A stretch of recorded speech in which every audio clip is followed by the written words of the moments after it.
नमस्कार, मैं हूं हुरितान आपके साथ। हॉर्नबिल टीवी भारत में आपके स्वागत करते हैं। नज़र डालते हैं आज की खबरों पर। महोबा जिला अस्पताल में विज्ञान और तकनीक के इस दौर में भी चिकित्सा व्यवस्था में अंधविश्वास को बढ़ावा देने का मामला सामने आया है। अस्पताल में चौंकाने वाली घटना सामने आई है जिसने चिकित्सा प्रणाली की कार्यशैली और गंभीरता पर सवाल खड़े कर दिए हैं। यहाँ इमरजेंसी वार्ड में तैनात डॉक्टर द्वारा जहरीला पदार्थ निकालने वाले एक युवक को चारकोल मेडिसिन के स्थान पर साधारण कोयले का घोल पिलाकर उपचार करने का सनसनीखेज मामला प्रकाश में आया है। आरोप है कि यहाँ तैनात डॉक्टर दीपक कुमार ने चारकोल की दवा उपलब्ध न होने की स्थिति में युवक का सामान्य कोयले का घोल बनाकर पिला दिया। यहाँ देखकर परिजन दंग रह गए। उन्होंने डॉक्टर और हॉस्पिटल प्रशासन पर लापरवाही और अंधविश्वास फैलाने का आरोप लगाया।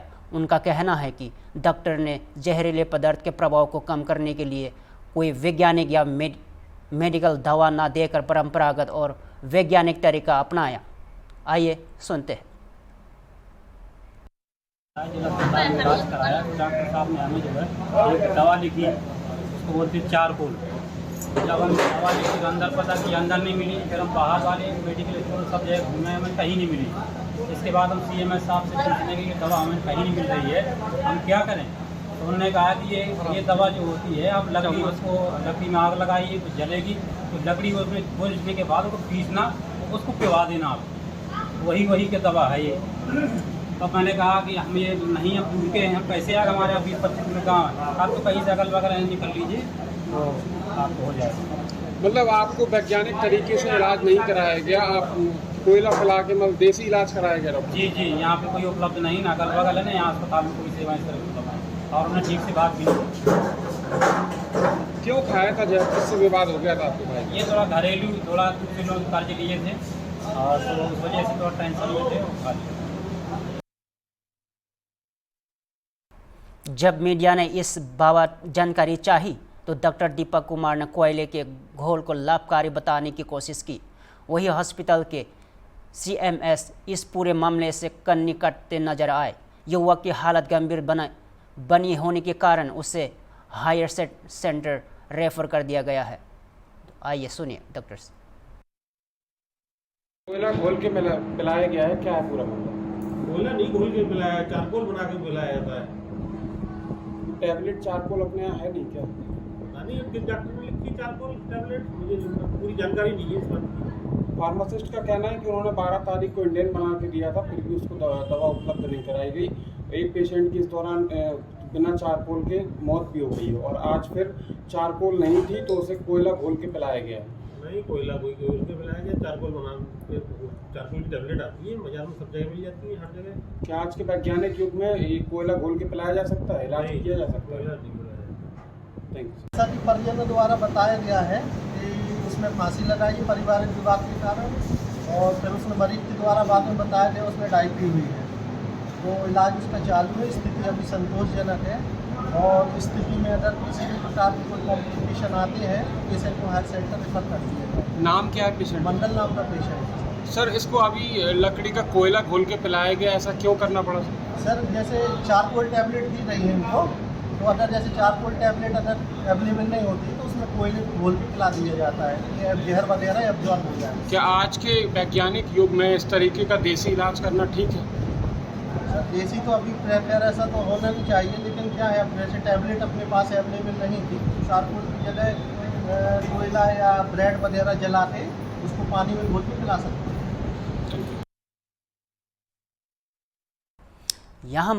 यहाँ सोचने को मजबूर करता है कि जब जिला हॉस्पिटल में चारकोल जैसे ज़रूरी दवा उपलब्ध नहीं है तो आम मरीजों की जान किस भरोसे पर छोड़ी जा रही है।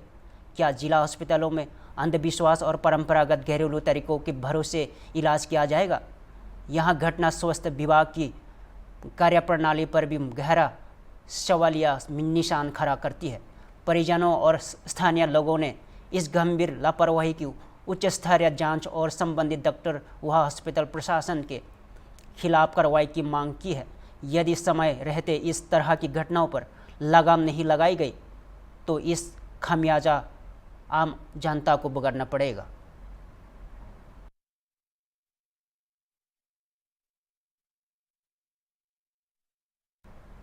मुरादाबाद में ईरान की मूल निवासी फायजा ने मुरादाबाद निवासी दिवाकर से विवाह कर भारत को अपना घर बना लिया है। करीब 1 साल पहले उसने अपनी शादी मुरादाबाद के युवक से की थी और वह पूर्ण रूप से मुरादाबाद अपने पति दिवाकर के साथ रहती है, जो एक यूट्यूबर है और अपना कैफ़े संचालित करता है। अब वर्तमान में ईरान और इजराइल के बीच जारी युद्ध ने उन्हें गहरी चिंता में डाल दिया है। ईरान में रहने वाले उनके परिवार, जिसमें इनके माता पिता, भाई बहन, भाभी से पिछले कई दिनों से संपर्क टूट चुका है और कभी कभी संपर्क हो भी जाता है तो ठीक से बातचीत नहीं हो पाती। फायजा बताती है कि उनका परिवार ईरान के हमदान क्षेत्र में रहता है, जहां हालत लगातार बिगड़ते जा रहे हैं। वहां की आम जनता भय के सोए में जीवन जी रही है और युद्ध की वजह से हर पल जान का खतरा मंडरा रहा है। फैजा ने बताया कि वार फिजिकल के साथ साथ मेंटली भी लोगों को नुकसान पहुंचाती है। थोड़े दिन के लिए वहां पर हमें जाने की दिक्कत होगी, वहां नहीं जा पाएंगे। आशा करते हैं थोड़े दिन बाद सिचुएशन ठीक हो जाएगी और वार रुक जाएगी। जब मीडिया ने फायजा से उनके परिवार की स्थिति और हालतों पर प्रतिक्रिया ली तो वहां अपने आंसू को रोक नहीं पाई।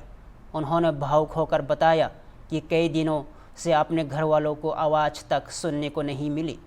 यहाँ पीड़ा उनके चेहरे पर साफ झलक रही थी। उन्होंने यहाँ भी कहा कि वहाँ भारत सरकार से गुजारिश करती है कि इस युद्ध को थामने के लिए कोई ठोस पहल की जाए।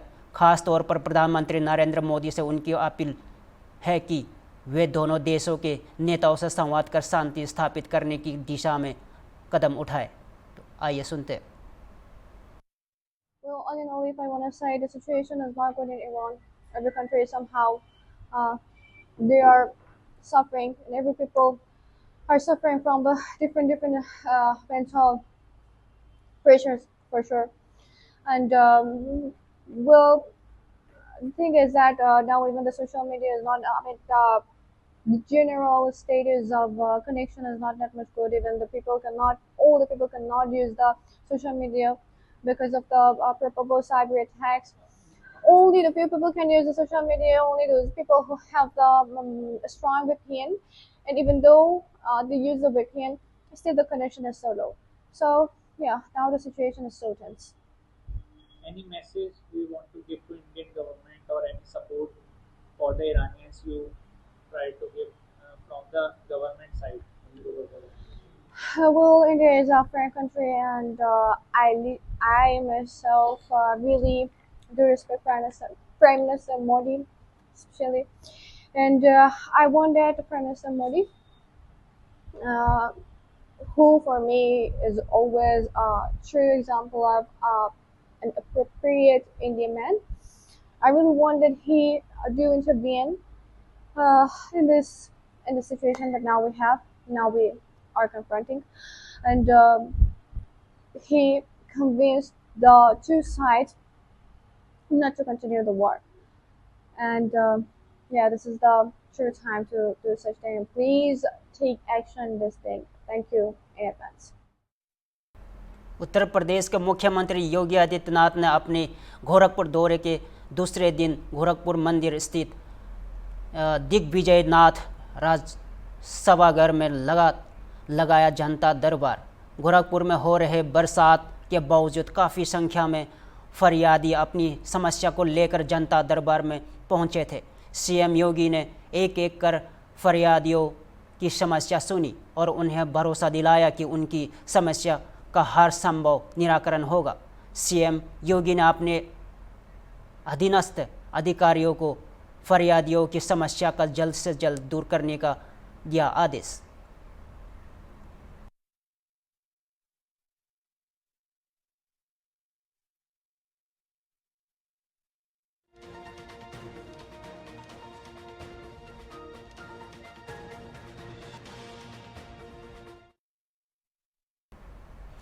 बांके बिहारी मंदिर पर महिला समाज का आज भी हुआ प्रदर्शन। बांके बिहारी कॉरिडोर और न्यास ट्रस्ट के विरोध में खून से लिखा पत्र भारत के प्रधानमंत्री नरेंद्र मोदी और मुख्यमंत्री योगी आदित्यनाथ के नाम पर महिलाओं ने लिखा खून से पत्र में कॉरिडोर और न्यायस्त्र को निरस्त करने की रखी मांग। आज विरोध प्रदर्शन का 20वां दिन लगातार जारी है। तो आइए सुनते। क्या नाम है आपका? मेरा श्रद्धा खंडेलवाल। आज आपके द्वारा कौन सी चिट्ठी लिखी गई है, क्यों लिखी गई है, किसको लिखी गई है? ये हमें अपने बिहारी जी और कॉरिडोर के उसमें लिखी गई है। ये हमें अपना कॉरिडोर नहीं चाहिए, ना हमें ये अध्यादेश चाहिए, हमें सिर्फ अपने बिहारी जी चाहिए। इसके नाम लिखी गई, किससे मांग रखी है? मोदी जी और योगी जी। क्या मांग रखती है? बस हमें अपनी दुकान मकान हमारे जैसे हैं वैसे ही रहे, हमें कहीं नहीं जाना, ना बिहारी जी को छोड़ के ना अपनी दुकान मकान को छोड़कर। क्या नाम है? मनीषा गोस्वामी। आज हम अपने खून से ठाकुर बागी बिहारी जी के समक्ष बैठ के मुख्यमंत्री जी को और जो अपने देश के सभी लोगों को एक प्रार्थना कर रहे हैं कि हमारे ठाकुर जी को हमसे अलग ना किया जाए और ये न्यास और अध्यादेश का जो विचार उन्होंने रखा है इसको वापस लिया जाए। आज हम सब ब्रजवासी महिलाओं ने, गोस्वामी परिवार है और सारे जो व्यापारी परिवार की बहुएं हैं, उन लोगों ने अपने खून से पत्र लिखा है मुख्यमंत्री जी को, प्रधानमंत्री जी को, कि वो जो ये अध्यादेश और जो इसका कॉरिडोर का जो लेकर आए हैं विचार, इस पे दोबारा से विचार विमर्श करें और बाकी सारी चीज़ों को एक बार गहनता से समझें कि यहाँ पर आएंगे अगर जनता के लिए सुविधा करनी है करिए, लेकिन इस चीज़ की मनाही नहीं है, लेकिन और भी तरीके से आप सुविधाएं कर सकते हैं, उपलब्ध करा सकते हैं। आप बाजार चौड़े कीजिए, बाकी और चीज़ों पे ध्यान दीजिए और कॉरिडोर ही इसका एकमात्र वो नहीं है कि आप जो कॉरिडोर बना देंगे तो आगे चल के कोई प्रॉब्लम नहीं आएगी। बहुत सारी प्रॉब्लम और हैं, आप एक बार बैठ के सोचिए तो समझिए। आखिर यहाँ पर इसी चीज़ के लिए हमने पत्र लिखा है, आगे वो एक बार देखें, सोचें, समझें और फिर बात करें। खबर यूपी के बलिया जनपद के बांसदी समुदाय के स्वास्थ्य केंद्र के प्रभारी चिकित्सक डॉक्टर वंकटेश मवर को विजिलेंस टीम द्वारा गिरफ्तारी के बाद वाराणसी में तथाकथित कस्टोडियल डेट से जिले के सभी डॉक्टर हुए लंबबंद। सीबीआई जांच का किए मांग। जिला प्रशासन को दिए अल्टीमेटम, कहा कि 3 दिन के अंदर दोषियों के खिलाफ मुकदमा दर्ज कर नहीं हुई गिरफ्तारी तो इमरजेंसी और पोस्टमार्टम छोड़ सभी काम बंद कर देंगे। सीएमओ ने कहा पीड़ित परिवार को मिलेगा न्याय, पूरे मामले की होगी जांच। तो आइए सुने। और आज कहाँ पे आए हैं, क्या कार्यक्रम यहाँ पे हुआ? देखिए, हम लोग बहुत दुखी मन से आज यहाँ खड़े हैं। बांसडी PHC है। मैं डॉक्टर संतोष चौधरी, प्रांतीय चिकित्सा सेवा संघ बलिया का मैं अध्यक्ष हूँ। बड़े ही दुख के साथ सूचित करना है कि हमारे डॉक्टर साहब जो किन्हीं कारणों से पुलिस कस्टडी में गए थे, दोष निर्दोष होना वो अलग की बात है, वो तो बाद में बात की प्रक्रिया है, क्या दिक्कत थी, क्या हुआ था। लेकिन जो सबसे कष्ट की बात है कि एक डॉक्टर की कस्टडी में मौत हो गई। किसी कस्टडी? जेल की कस्टडी, बनारस जेल में किसी डॉक्टर की मृत्यु हो गई जो कि पूर्णतः स्वस्थ था। 2 दिन पहले तक जो पूर्णतः स्वस्थ था उसकी मृत्यु हो गई।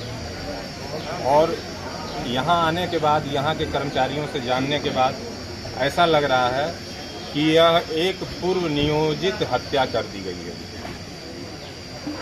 पूर्व नियोजित हत्या की वजह क्या है सर?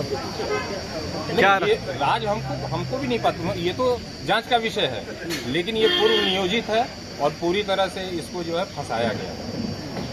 अब आप डॉक्टर को फंसाया गया। इसको लेके सर आप लोग क्या एक्शन लिए हुए हैं? हम लोग अभी DM साहब के यहाँ जाएंगे। उनका पोस्टमार्टम डॉक्टर साहब का अभी चल रहा है बनारस में। उनके परिजन अभी परेशानी में हैं, अभी FIR नहीं दर्ज हुई है वहाँ। हम लोग जाएंगे, यहाँ के प्रशासन से, DM से, SP से मिलेंगे और सबसे पहली प्रमुख मांग हमारी है कि सबसे उच्च स्तरीय जांच हो, CBI जांच हो इसकी, और जो भी दोषी है उसको 2 से 3 दिन का हम अल्टीमेटम देंगे प्रशासन को।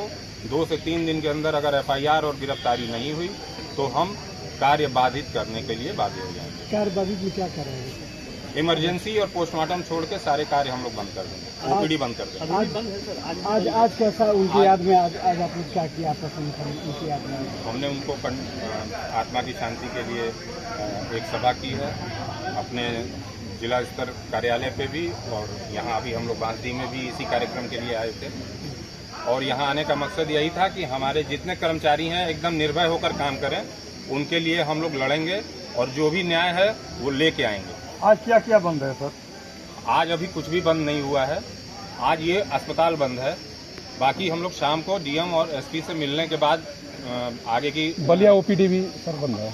बंद अभी कुछ बंद नहीं है जी, अभी कुछ भी बंद नहीं है। अभी हम लोग को अगर आश्वासन अच्छा मिलता है तो हम काम करेंगे, अगर हमको अपने अनुरूप न्याय मिलने की संभावना होगी तो हम कार्य करेंगे और अन्यथा कार्य बाधित करेंगे। उसके लिए एक समय सीमा हम देंगे प्रशासन। उनके परिवार से कोई बात हुई? परिवार से हमारी कई बार बात हुई।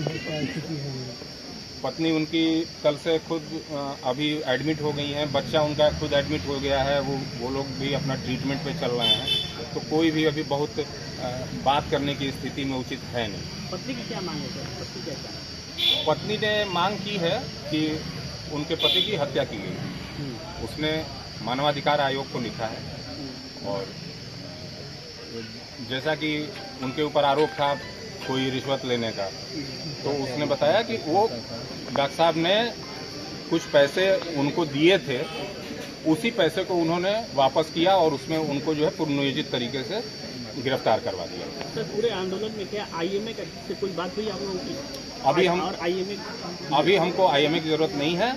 जब हमको जरूरत महसूस होगी तो हम आईएमए को भी सम्मिलित करेंगे। इसकी लड़ाई लड़ेंगे आप? हाँ, लड़ाई लड़ेंगे। ठीक। दरअसल अमृत फार्मेसी में एंटी करप्शन टीम से शिकायत की थी कि डॉक्टर वेंकटेश उनके दुकान से 20,000 की रिश्वत मांग रहे हैं, जिसके बाद रिश्वत लेते हुए उन्हें वाराणसी की टीम ने गिरफ्तार कर लिया, जिससे वहां काफ़ी दुखी थे और अचानक कल उनकी जेल में ही मौत हो गई, जिससे डॉक्टर लंबंद होकर दोषियों के खिलाफ एफआईआर दर्ज कर गिरफ्तारी की मांग के साथ साथ सीबीआई जांच की मांग कर रहे हैं। आइए और विस्तार से जानेंगे। वेंकटेश मवार के साथ घटना हुई और घटना के बाद उनकी मौत हो जाती है। पुलिस कस्टडी में क्या देखते हैं सर उसको कैसे मौत हुई है सर? कहाँ पर पुलिस कस्टडी में हुई है, कहाँ मौत हुई है? जैसा कि मेरे को सूचना प्राप्त हुई है, उनकी जेल में ही शायद मृत्यु हुई है और या अस्पताल में हुई है। इसका कोई अभी मेरे पास कोई वो नहीं आया है जिससे कि मैं आपको बता पाऊँ कि उनकी मृत्यु जेल में हुई है या कोई ऐसी सूचना या कोई रिपोर्ट में संज्ञान में नहीं है। बट ये है कि उनकी मृत्यु हो गई है जब वो यहाँ से कस्टडी में गए थे और उसके बाद कल ही उनकी मृत्यु हुई है। ये मुझे सूचना प्राप्त है। मुझे ये नहीं कि उनकी मृत्यु जेल में हुई के अस्पताल। सर इसको लेकर के जो स्वास्थ्यकर्मी है, जो डॉक्टर हैं, वो किस तरह का आंदोलित है और क्या ओपीडी और पूरे जिले की सारी सीएससी और पीएससी पर ओपीडी प्रभावित है क्या इस समय? नहीं, आज इमरजेंसी सभी जगह खुली हुई है, सभी लोगों को होश है, हमें भी दुख है, तो आज शायद वो ओपीडी नहीं कर रहे हैं और कल से व्यवस्था नॉर्मल है। पूरे जिले की ओपीडी बंद है सर? नहीं है सर, ऐसा नहीं। जितने सीएससी पीएससी है कुछ जगह है, कुछ जगह कुछ है, बट कुछ जगह नहीं। यहाँ पे आज क्या क्या कर दिया गया सर? आए हैं जहाँ पूरे डॉक्टर्स हैं और अधीक्षक हैं, सब कर्मचारी हैं, क्या यहाँ पे किया गया? उनकी तरफ से आवेदन आया, उसके हम कार्रवाई। सर पुलिस कस्टडी में जिस तरह से मौत की बात आ रही है, सर कस्टडियल डेथ हुआ है, इसको लेकर के अपराधी की तरह इसे ट्रीट किया गया? सर कस्टडियल मौत हुई है या अस्पताल में हुई है, ये भी इसकी पूरी जानकारी नहीं है। इतना है कि उनकी मृत्यु हुई है। इसको लेकर के आप लोगों का किस तरह का स्टैंड है सर? इस तरीके का स्टैंड है कि इस प्रकार की भविष्य में घटनाएं न। जहाँ तक सर बांसडी के चिकित्सकों का आरोप है कि डॉक्टर संजय तिवारी द्वारा, जो वर्तमान में अमृत फार्मेसी के संचालक है, इनके द्वारा डॉक्टरों को गोली मारने की धमकी दी जा रही है। कैसे काम करेंगे डॉक्टर? गलत है, इसके लिए सूचना पुलिस को देनी चाहिए। इस पर सर अमृत फार्मेसी ने ही शिकायत करके डॉक्टर की गिरफ्तारी की।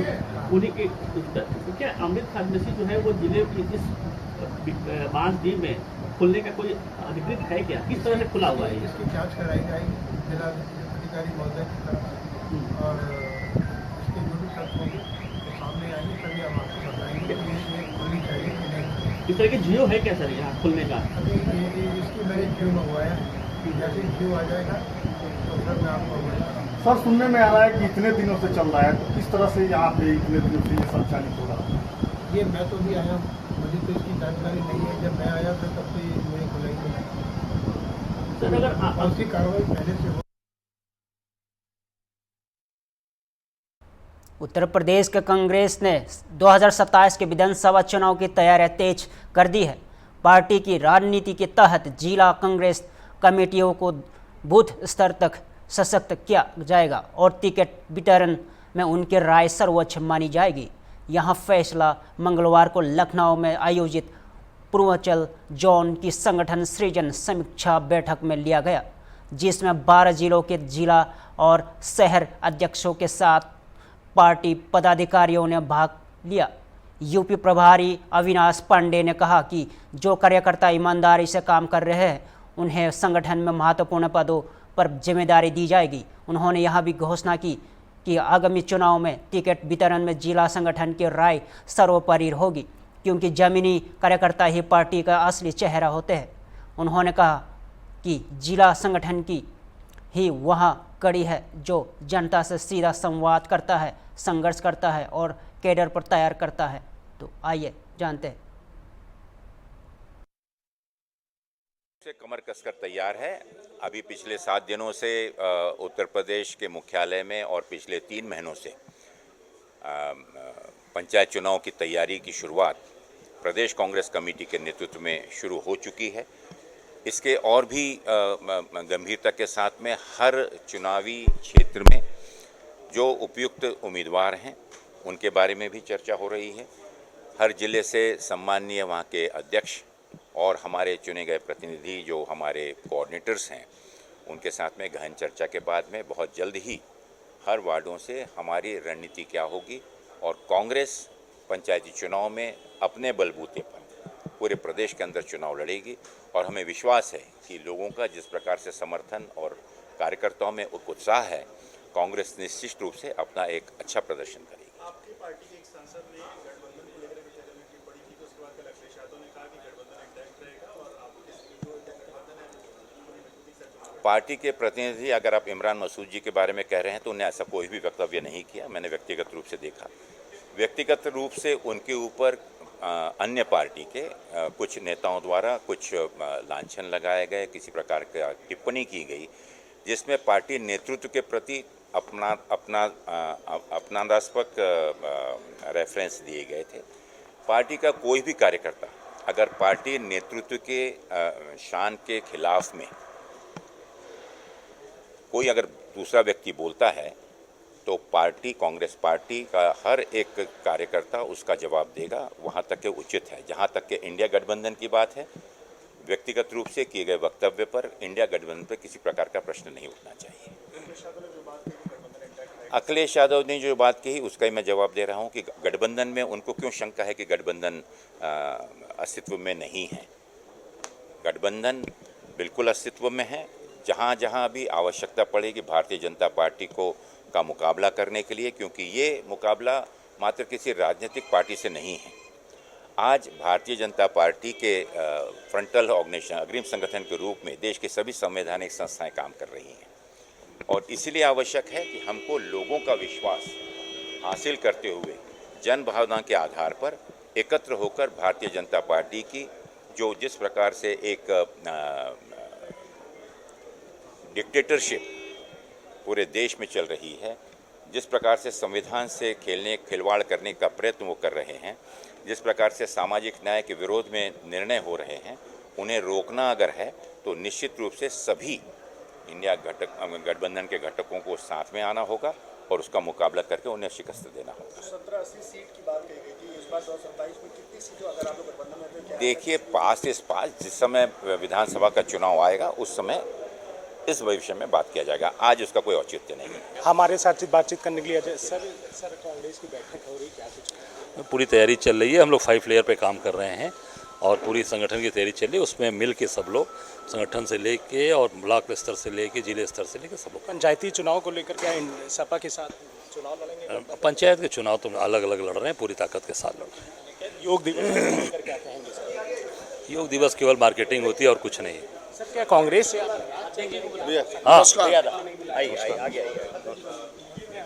ये थे हमारे साथ बातचीत करने के लिए कांग्रेस के प्रदेश अध्यक्ष अजय राय जी। वीडियो जर्नलिस्ट विजय के साथ निहाल पांडे, हॉर्नबिल टीवी, लखनऊ। फिलहाल के लिए इतना ही। हॉर्नबिल टीवी देखते रहिए ताज़ा खबरों के लिए।